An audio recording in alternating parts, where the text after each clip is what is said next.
The racing cyclists of Burundi are not afraid to take risks.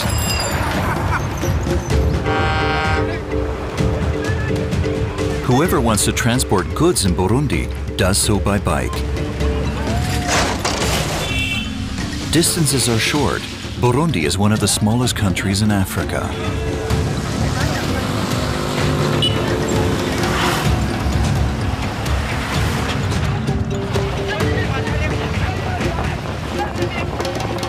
It's very dangerous and fatal for the cyclists to hold on to the trucks.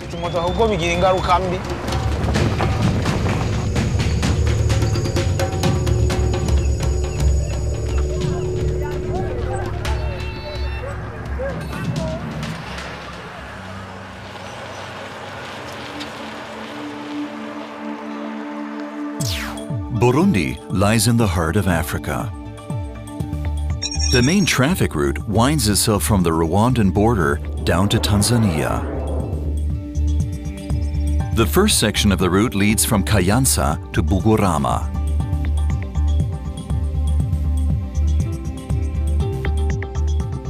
Burundi is poor, even though the land is fertile.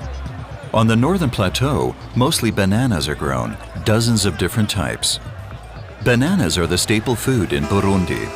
At the outskirts of Kayanza, the biggest city in this region, the farmers sell them to middlemen.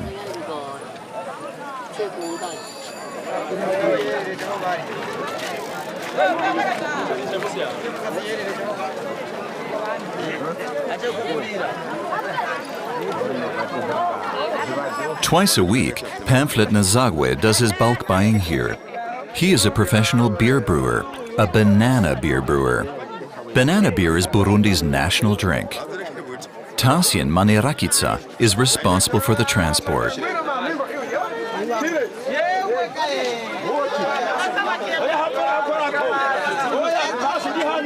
Farmer Pamphlet does not dare to cycle the loaded bike himself. Even if you're an experienced rider, you put your life at risk.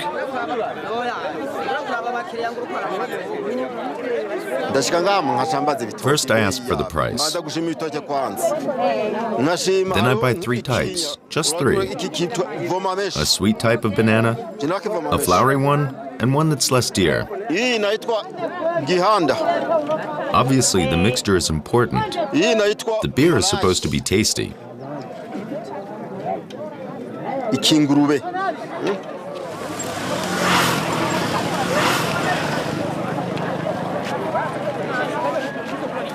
I know nothing about brewing. That's why I'm a driver and I'm happy to be able to transport Pamphil's bananas. That's how I struggle along. Whenever he is not transporting bananas, Tarsian offers rides on his bicycle taxi.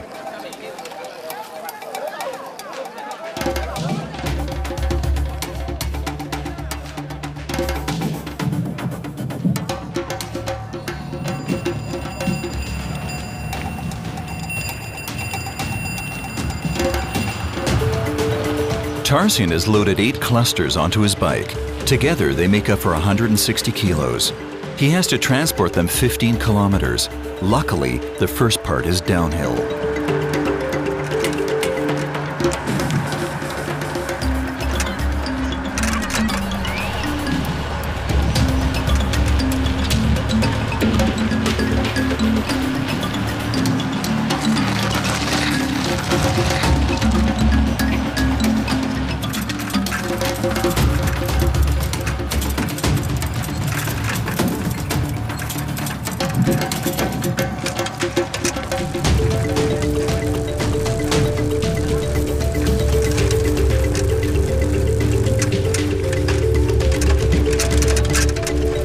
Three kilometers from his destination, there is a long ascent.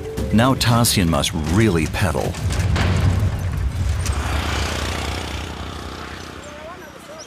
Tarsian is 22 years old. He never went to school. Riding my bike is all I'm good at. I never did anything else. I don't even want to, except if I found less tiring work. I definitely don't want to be carrying anything on top of my head like the women do. It's exhausting to pedal, yes, but carrying things on my head, no way. After 45 minutes, Tarsian reaches his destination, the banana beer brewers' village.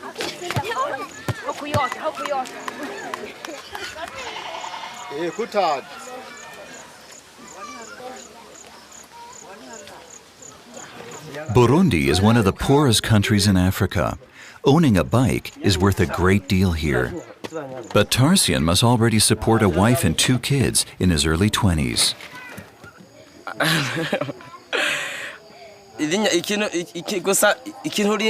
How can I save money with a job like this? It's just about enough to sustain my family and myself, nothing more.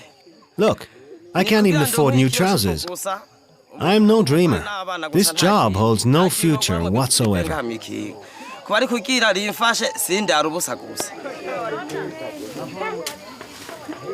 Pamphil has been brewing banana beer, umbubira, on the farm next to his house and is in for 15 years now.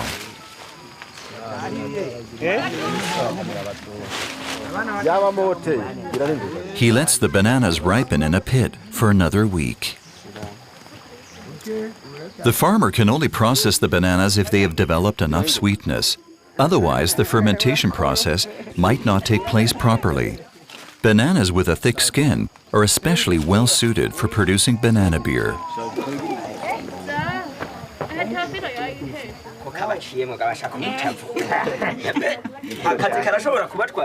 His own family and a few workers from the village assist Pamphil with the production.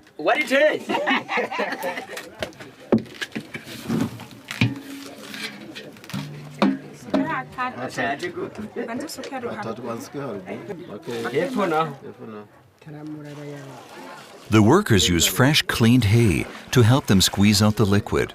The hay also creates Pamphil's banana beer's special flavor.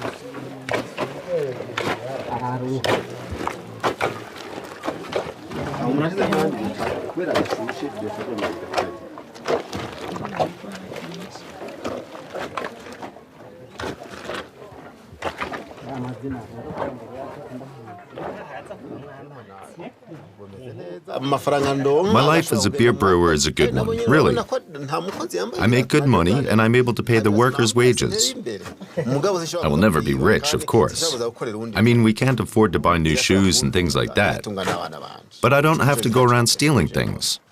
The family has enough to eat, and we can send the kids to school. Nobody tells me what to do, and I don't need to go chasing after my money. I am my own master.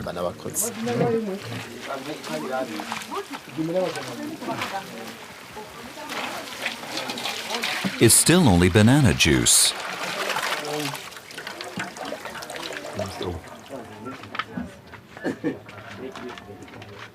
To turn it into beer, the liquid has to be stored for a few days. The brewer's yeast allows for fermentation. It takes 2 days for the beer to be right. 2 bottles of this and everything spins round. But right now it's unfermented. It doesn't make you tipsy. But the beer Pamphil serves in his inn does. He doesn't know the alcohol percentage. He never measured it.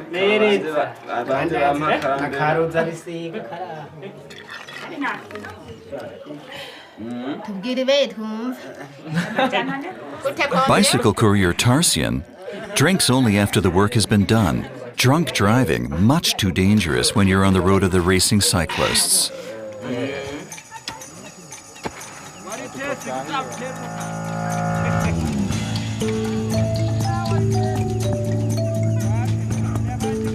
Here in the north, not only bananas are grown, but also coffee, tea, and rice.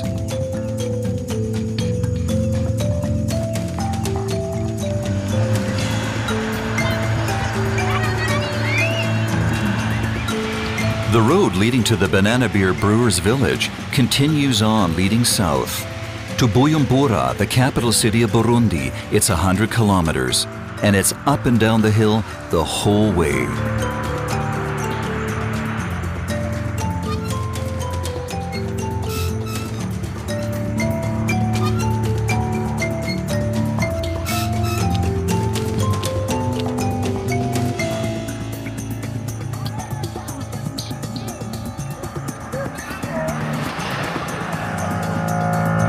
The road serves as a transit route between Rwanda and Tanzania. Antoine Kabura has been driving it for 10 years with his truck. Normally, he only drives during daytime. Driving at night would be too risky.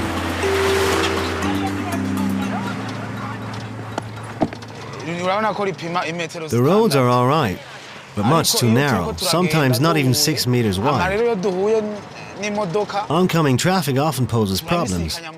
You must always avoid the potholes and these many bends. Luckily, I'm a good driver, but for a main road, it's definitely too narrow. Antoine arrives at Gitega, the second largest city of Burundi, with 45,000 inhabitants.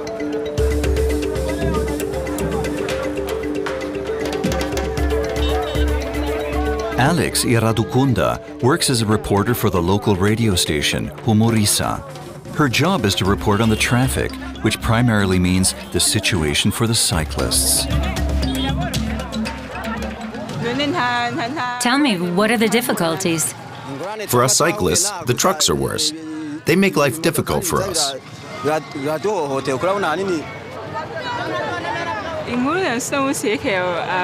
I hear this over and over again. They complain about the trucks. It really is a tough and exhausting job. Not to mention the bike thieves. Their numbers are increasing. It's bad when the bike is gone. And don't forget the accidents and injuries.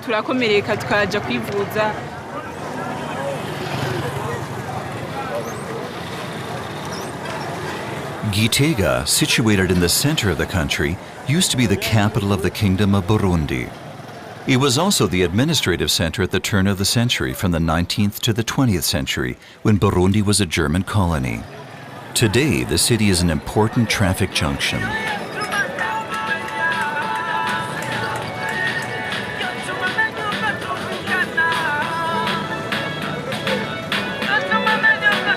"26 reporters work for Radio Humorisa.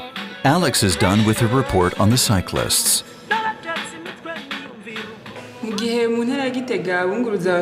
It's difficult for the cyclists here, even those just transporting other people. But for those who transport bulky goods, it's even more difficult. But they have no choice. Their wives and kids need something to eat.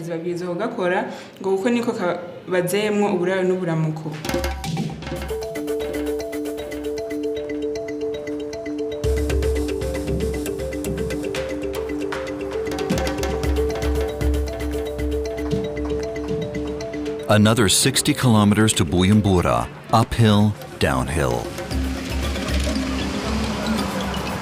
Antoine Kabura could drive faster, but he knows what's happening behind him, so he doesn't want to risk an accident. Whoever wants to save time and energy holds on to his truck. Antoine finds this really annoying.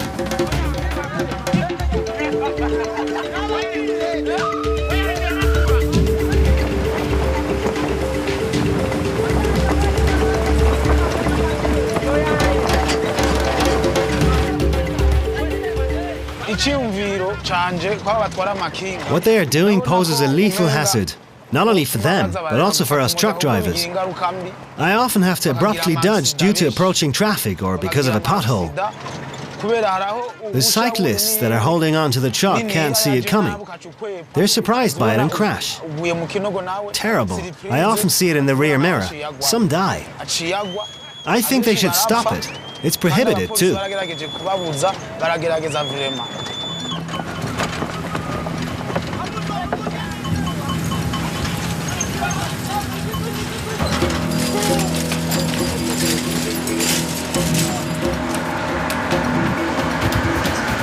Eric Nitsitunga has been transporting bananas from the north to the capital for 5 years. He fixed 14 clusters to his carrier. That's about 250 kilos, a lot, even by Burundian standards.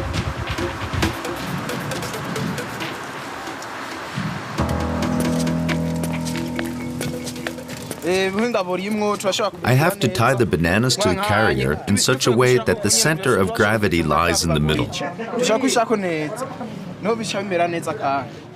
One mistake, and I would lose my balance in the curves and crash. I also have to make sure that the bananas don't get bruised.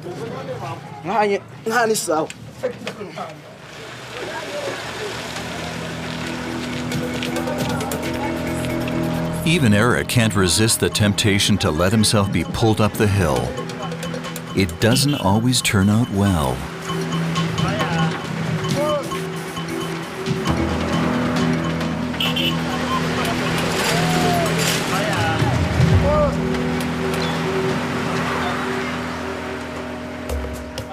Some road sections are unpaved, difficult to drive for the truck drivers. There are some drummers with their heavy instruments along the road near Gishora. Their destination is a nearby hill. It is considered the cradle of the Burundian art of drumming.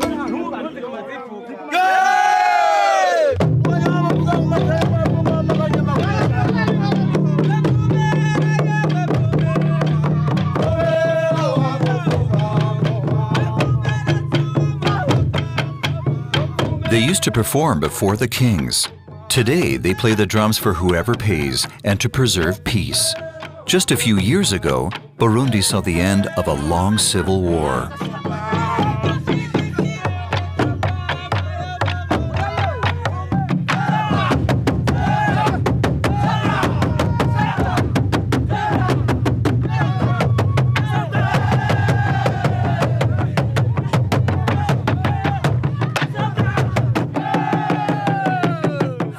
The 74-year-old Antime Baranspekave is the leader of the Gishora master drummers.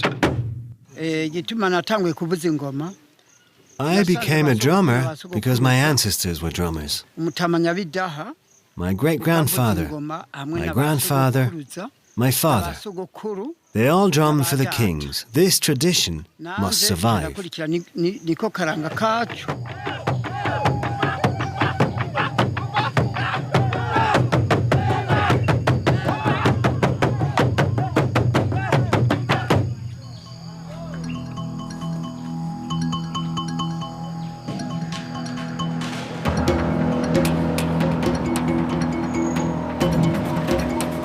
The police have been checking more often on the Burundi highway lately.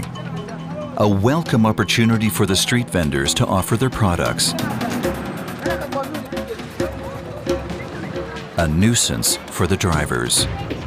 Security check. The horn, blinkers, and headlights. I check the papers and inspect the vehicles. It's all about increasing safety on the road.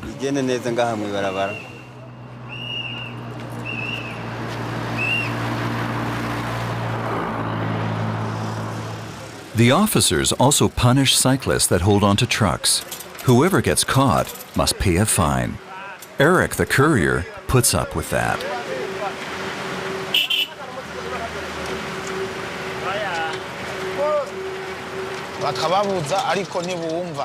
I think the cyclists should really stop holding on to our trucks. Too many accidents happen because of it. It should be banned. The police should enforce it. Or the cyclists could fix a little engine to their bikes for going uphill.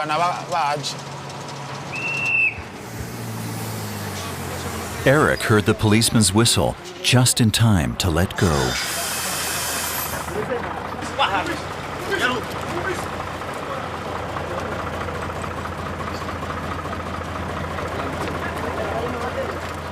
The Burundi government has almost doubled the amount of traffic policemen over the last years. Too many accidents occur on the roads in Burundi, also due to technical defects. But the main problem are the racing cyclists.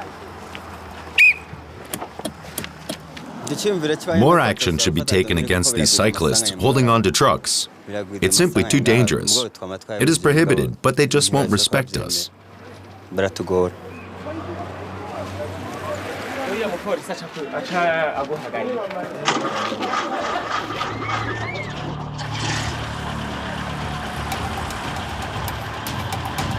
Another 40 kilometers to Bujumbura. The closer you get to the capital, the busier the narrow road becomes.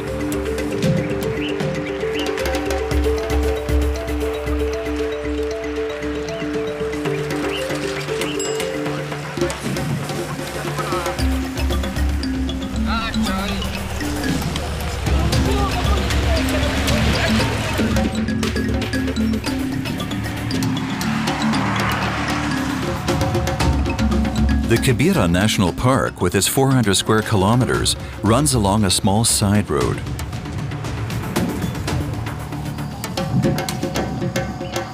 Once the splendid mountain forest used to be the king's holy hunting grounds.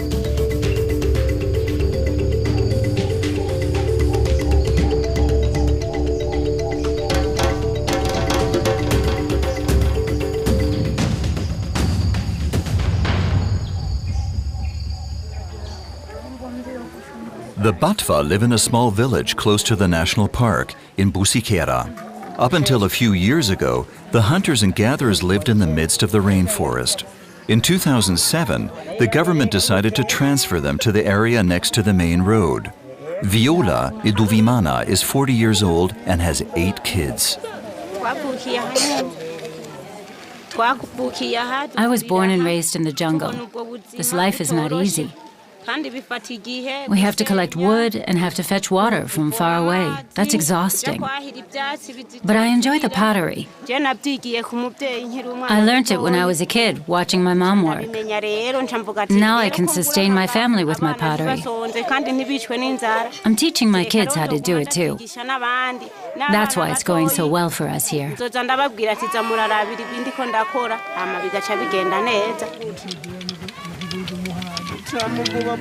Next door, the men sit together and carve wood. They have lost their traditional hunting grounds since the resettlement. But being so close to the main road opens new opportunities for them and their families. They can now sell their carvings and pottery to travelers.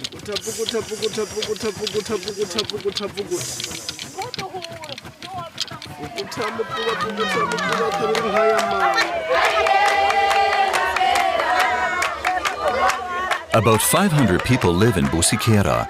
More than half of them are children. Apart from their handicrafts, the Batwa are farmers and breed cattle on the land they were granted by the government.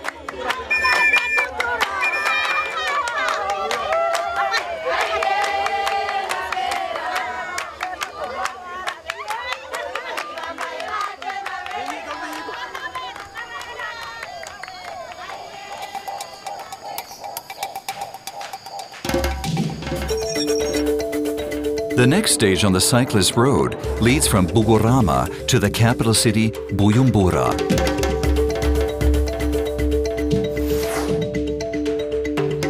Already early in the morning, the first cyclists are on their way to supply the markets. The Bugorama cyclists are famous throughout the whole country. They transport the heaviest and bulkiest goods and are the fastest riders. Bugorama, situated at the southern tip of the Kibera National Park, is a traffic junction. 2 federal roads meet here and unify to lead to the capital of Burundi.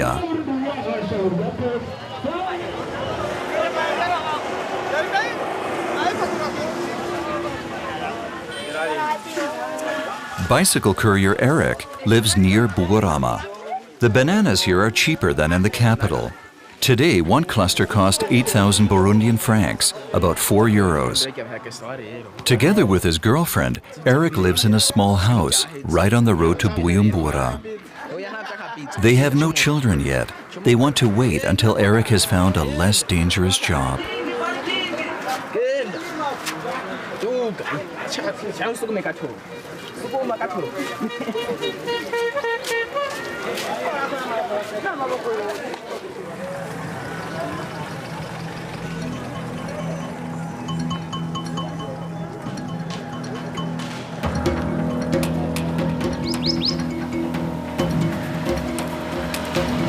The 200-kilo load literally pushes Eric downhill. He quickly reaches speeds of up to 60 to 70 kilometers an hour. He can't apply the brakes. His tires would burst.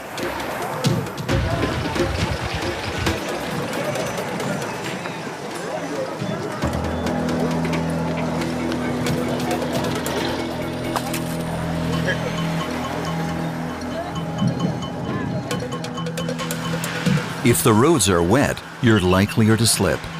But since he can't apply the brakes, he must wait for the next descent. Until then, it's brace yourself and hope for the best.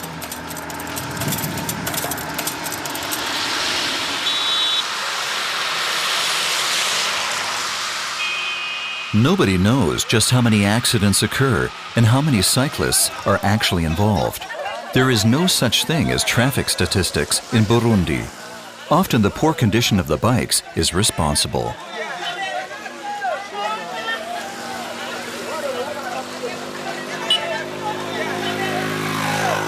The last ascent up to Bujumbura is tough.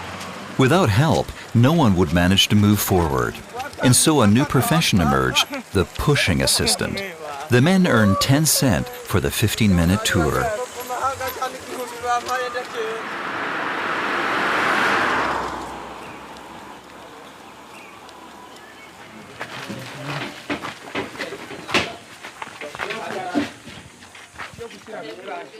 At the end of the long ascent, a little shop offers food and beverages. Eric doesn't always have enough money to buy something for himself after this exhausting ascent. Lucia, the shop assistant, knows Eric and puts it on the tab if he can't pay. She feels for the cyclists.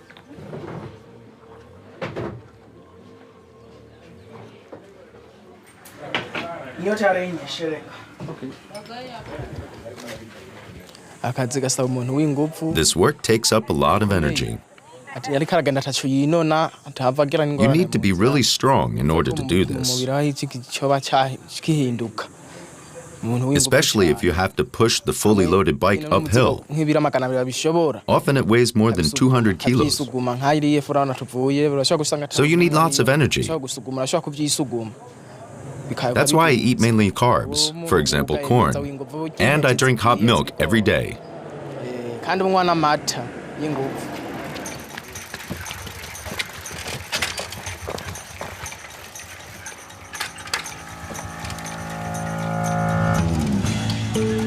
From here to Bujumbura is another 15 kilometers, and it's only downhill.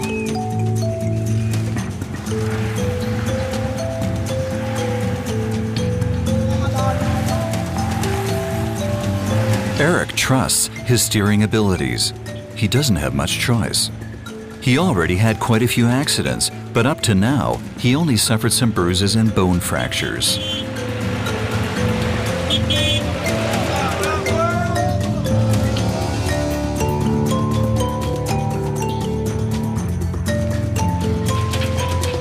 Arrival in Bujumbura. The cyclists have to push their way through the traffic of this lively metropolis.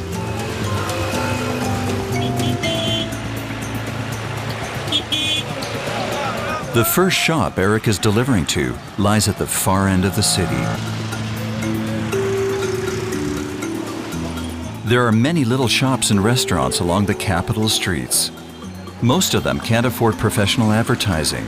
That's why they hire artists like Clovis Milamwi. The 26-year-old makes a living of that.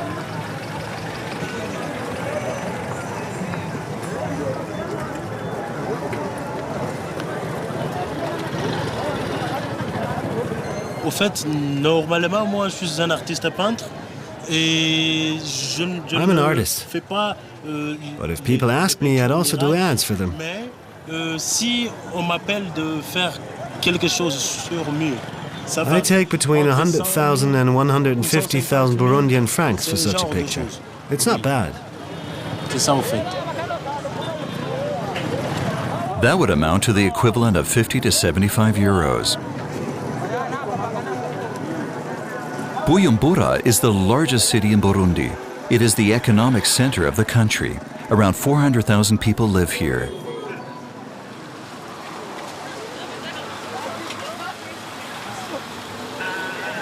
It takes a very specific technique to park the bicycle in such a way that it doesn't fall down with the 200-kilo load on it. 5 times a week, Eric delivers 2 banana clusters to the little shop. For each cluster, he gets 12,000 Burundian francs. That's 6 euros, 2 euro of an income remain.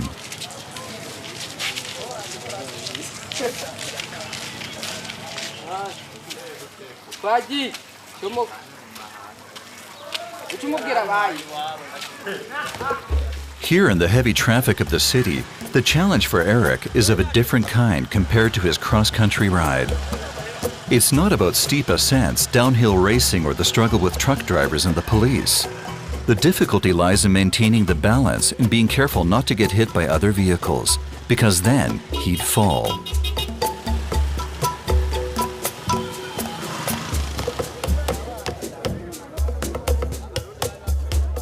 The Sioni market is in the northwest of the capital.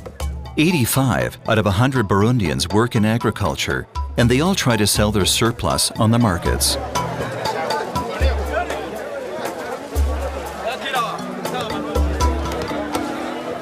Since the main market in the city center burnt down in 2013, the number of traders and customers at the Sioni market has doubled. One of the reasons being the government banning the street trade. Everyone had to turn to the remaining markets.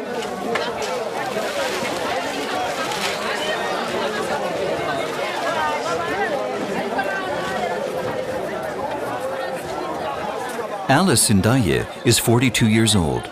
She has been working as a market woman for 10 years now. When the main market burnt down, she not only lost both of her stands, but all her goods went up in flames too. She had to start again from scratch.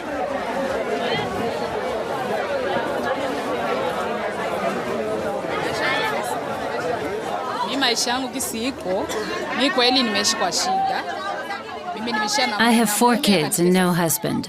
When the market burnt down and the hard times began, he just ran off. He never gave me any money to feed the kids and myself. I had to take out a credit loan. That helped us along, and I was able to build up a new stand here.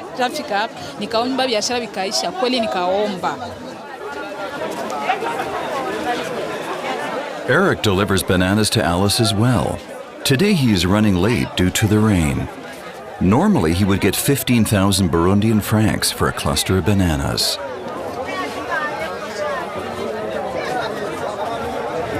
Would you lower the price a bit? I can only pay 10,000. Today, Alice pays Eric €5 per cluster, which makes €1 an hour for Eric to keep.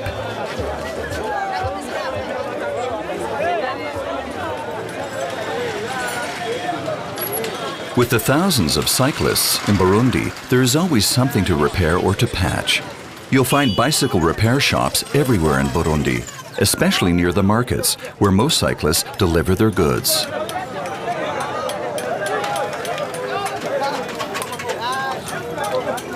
Alexandre Tassis has been the boss here for 5 years. Most bicycles in his shop come from China and break down easily. These bikes are basically like all the others. We have to reinforce the carrier with iron bars. Good tires are important, though.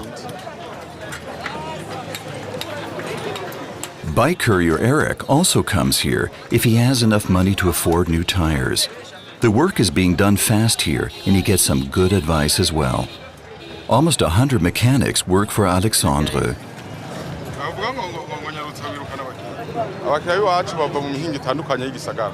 Some customers live nearby, but most of them come from far away. For example, from Gatumba or Bugurama. Some are foreigners coming from the Congo to have their bikes repaired here. They trust me. Eric appears unruffled by the fact that he has to spend a portion of his narrow income in order to keep his bike in good shape. It's very important to change tires. They were totally worn out. If there's rain like today, you can easily slip and fall. The tires burst more easily too, especially when you brake. I already patched the tube 4 times. It's just too dangerous. Eric cycles back to Bugurama on new tires.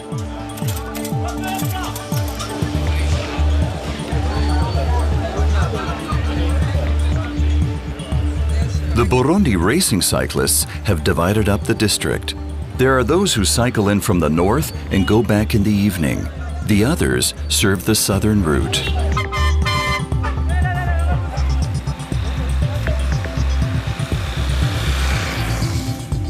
The Burundi Highway runs along the banks of Lake Tanganyika for 200 kilometers heading south, right up to the Tanzanian border.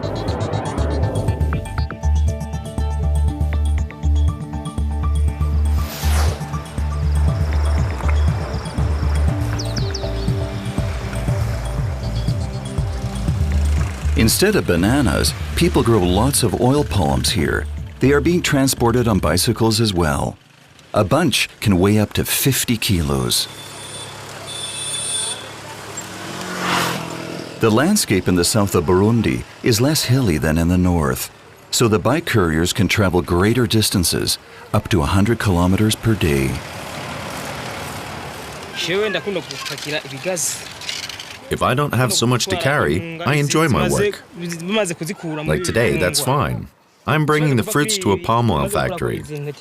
I then load the filled oil cans and take them to the market, where they're sold.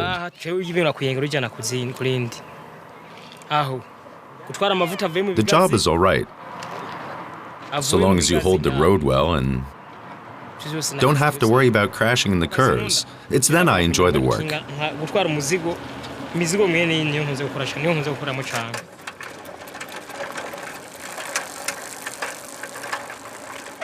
Faustin Dabazanye's palm grove is situated directly on the main road. Together with his son Patrick, he looks for ripe fruits, which he can later process in his palm oil factory, which is 10 kilometers away. Patrick is a gifted climber.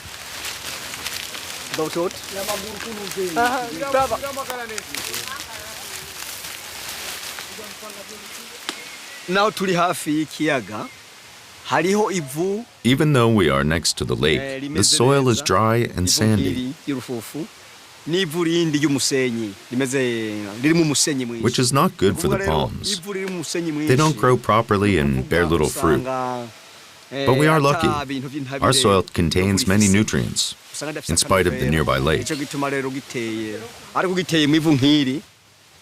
That's why our palms are so tall and strong, and the oil tastes well too.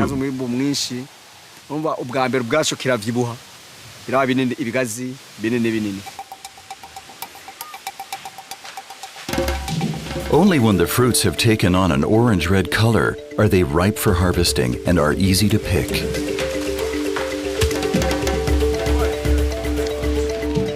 Patrick transports the crop from his father's palm oil grove to the oil factory himself.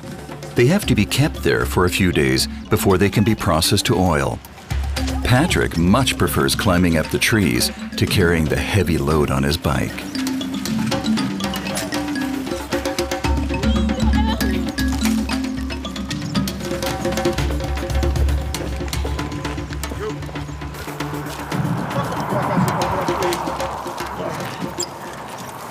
I still go to school, and I only do this in my spare time to earn some money. Later, I want to take on a proper job, but right now I do both. Work as a bike courier and study.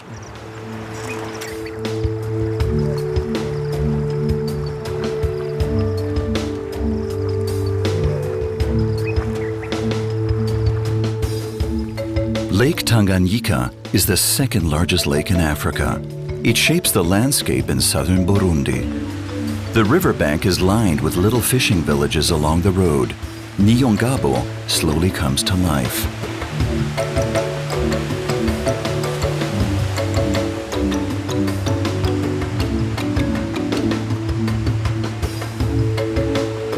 At 6 a.m., the men returned from fishing. They spent the whole night out on the lake. Today, they didn't catch much. The waves were too high.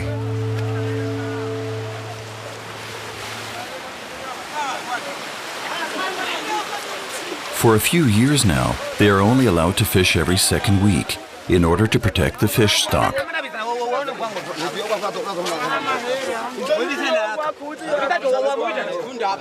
Cesare Salvatore has been a fisherman for 8 years now. I believe the fishing restrictions are a good thing. It gives us fishermen a rest, and we get to spend more time with our families. And the fish can breed in those 7 days. That's a good thing.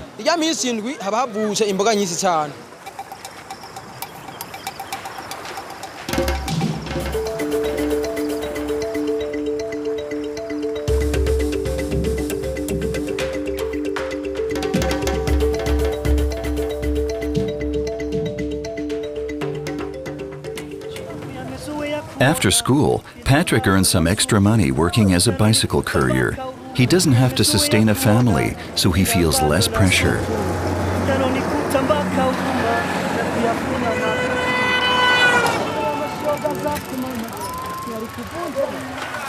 The bike courier has arrived at Faustin's palm oil factory. The production is in full process. The ripe fruits are loosened from the bunches and are cleaned, first of all.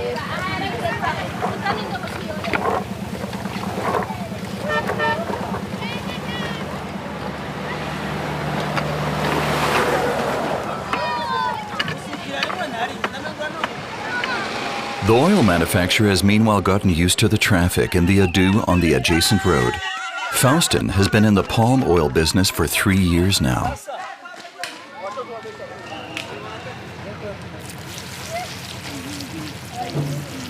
The oil palm means a lot to us. It always gives us oil, which we can use for cooking. We use the palm fronds as broomsticks. The remaining pips we use to make soap or shampoo. The fibers, also a byproduct, help to light a fire, and oil palm provides everything we humans need.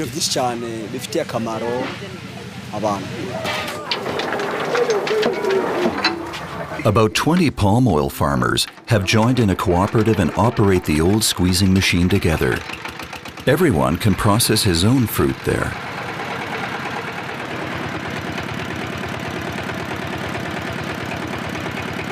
Faustin is checking the production flow. The water cools the machine so the oil doesn't go rancid.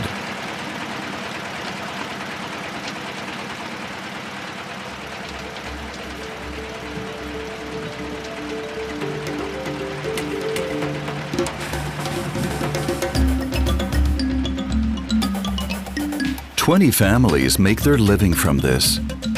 Their existence, as well as the economy of the whole country, depends on the timely deliverance of fresh supplies."